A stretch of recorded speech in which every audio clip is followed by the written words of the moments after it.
Good day everyone, it's me again vlogger nga siya. For today's video, ubani ko ninyo magluto ko og sinabawang karning baboy. Nakapalit di ko sa tambong og pichay, pepper, chili mga guys, duha ka buok nag-budget ra ko. Patsad kog ahos, sibuyas, og espada nga sili og sayuti. Og nakapalit di kog usa ka kilong karning baboy. Og karon day guys no, kay maghiwa na ta sa pichay kay para dali ta mahuman niya kung gisugo ako manghud na pagkuha og plato kay para sudlan sa pichay. Kay human naman taghiwa sa pichay, maghiwa na pud ta sa pepper chili. Og dinhang dapit nga guys kay akong giputos akong kamot ni naa sa plastic kay mahadlo ko mahangan akong kamot kay basin unya mapahid na ako sa akong mata, nagpataka rabi ako din ng pahid-pahid. Og karon mga guys no, kay maghiwa na pud tag sibuyas. Ato aning dalion mga guys kay gigutom na ang mga person.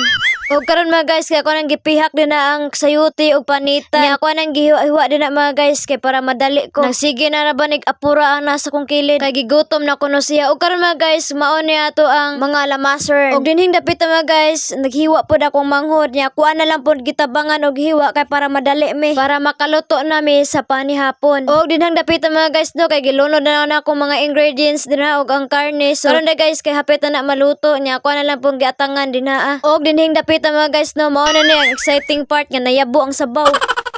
Muna kay sige man gid video bisan birthday pa kaning inita wa na gitilaw na ang sabaw. While nagkaon pa man ko dinha mag shoutout o sa ta. Shoutout day kong Sir Christian Asingwa dinha ano sa Barangay Punta, San Remio, Cebu. Nakalimot man kog pangagdan ninyo guys. Oy mga on day ta ninyo no. Shoutout Anali Barikwit from Bankasan, San Remio, Cebu. Shoutout Domingo Ramirez from Cananga, Leyte. Shoutout Danilo Pautan from Punta, San Remio, Cebu. Shoutout EB Colante. Shoutout T. Aida Taylor. Og shoutout pud ko sa akong mga solid supporters og solid mga followers din na ano, dagan kay salamat sa inyo. Og karon mga guys no kay kauban din ako akong mga mangho dinhi ano nga nangaon na. Nasad si mama dinhi guys, ni kaon na pod si mama, si papa na lang wala pa kay wa pa mauli sa trabaho. Yan na pod akong usa ka mangho dinhi mga guys, nagkaon. Og karon mga guys kay nibalik ko og kaon no, ikaduha na ning plato. Gutom man jud kaayo. Salamat sa inyong pagtan-aw mga guys.